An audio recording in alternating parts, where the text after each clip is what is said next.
We've come here to Specialized because today they are launching a very exciting bike in the form of this, the Specialized Allez Sprint.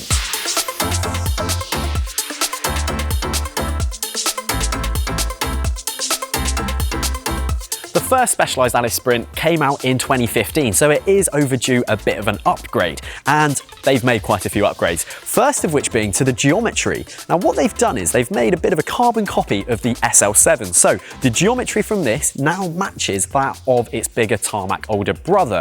Previously, the old Sprint was definitely more of a crit focused bike, and with that old one, you had a shorter top tube, and it was definitely made for more control. However, this is going to be better for those longer distances and road races in the saddle. Now, like its bigger brother, the Tarmac, this bike here is also now incredibly aero. This, they say, Specialized are quoting, that it's 41 seconds faster than the previous version. And I think that is going to be down to mainly the shape of the tubing and also the fact that it's copying that geometry from the SL7. Now, that's not where the similarities end with the SL7. It also shares the same fork as the S-Works SL7 and also the same seat post as, again, the S-Works SL7. So you've got loads of the same features on a bike which is costing a whole lot less. Now, while Specialized have made some really big changes like the geometry I've just spoken about, they've also made some really nice small ones, one of which being the fact that you've got a removable braze-on mount. So if you wanted to run the bike as a one-by, you can do that and you're left with a really nice clean surface. Now, whilst we're also down in this area, you've got a threaded BB, which is going to be great news for everyone. So again, that makes it super easy to run your Shimano chain set.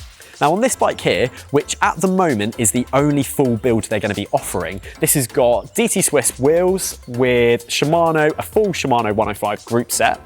They have told me that you can run a mechanical group set or an electronic group set on this bike very easily. The only thing they say you cannot run is a mechanical disc on here. So basically you are stuck with hydraulics, but that's no bad thing because I don't think mechanical discs are that good. Now, something else that's come across from the SL7 and also just road bikes in general are that the cables now run down through the head tube. Now, with this build here, we've got a pretty standard bar and stem. However, I've been told that you can still run the bar and stem that come on the SL7 Tarmac, so you can have it fully integrated should you wish. Now this one here comes in at £2,650, which, as I said, is the only full build option. However, there will be a frame set. Great news for everyone, and that one comes in at £1,599. Now when it comes to the weight of the frame, it's actually weighing in something really similar to the previous model.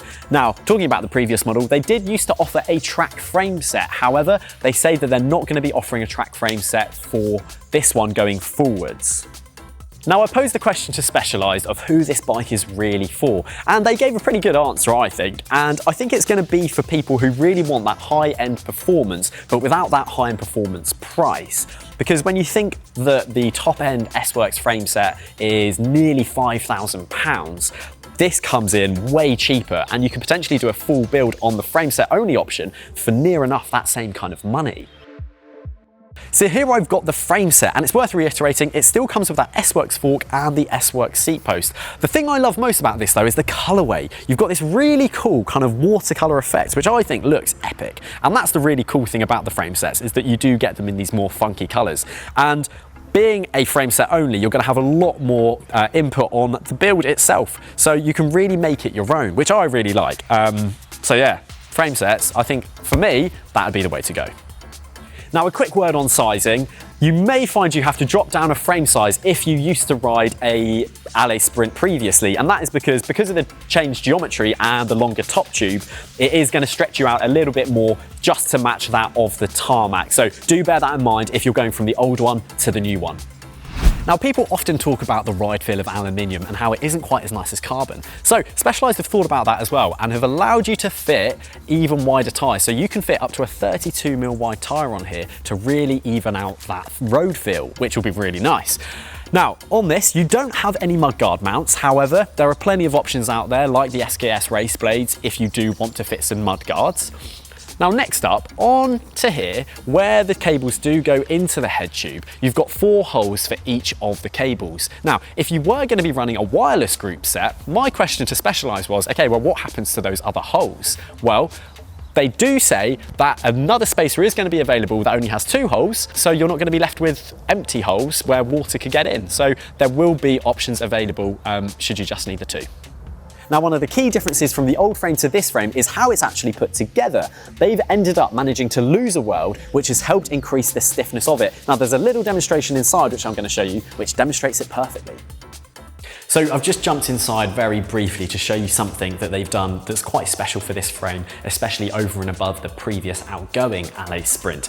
And that is they've managed to drop a weld down here at the very bottom. There used to be one that came across here. However, they've hydroformed this tube and they've hydroformed the seat tube, meaning that it's going to be a whole lot stiffer. So by dropping that weld, one, aesthetically it looks nicer, but functionally, you've got a much stiffer bottom bracket now. So there we have it, the first look of this specialized Allez Sprint. Personally, I think I would go for that frame set option and then build it up myself. But that being said, the full build option does offer the ability to just put on some really nice wheels and you've got something that's race ready. I think you can think of this bike as something that is punching well above its weight, especially when you consider that the top end tarmac is, nearly £12,000. I think for at least half that, you can be getting something that performs nearly as well. So let me know your thoughts down in the comments. Drop the video a like if you enjoyed it, subscribe to the channel for more content, and I'll see you again very soon.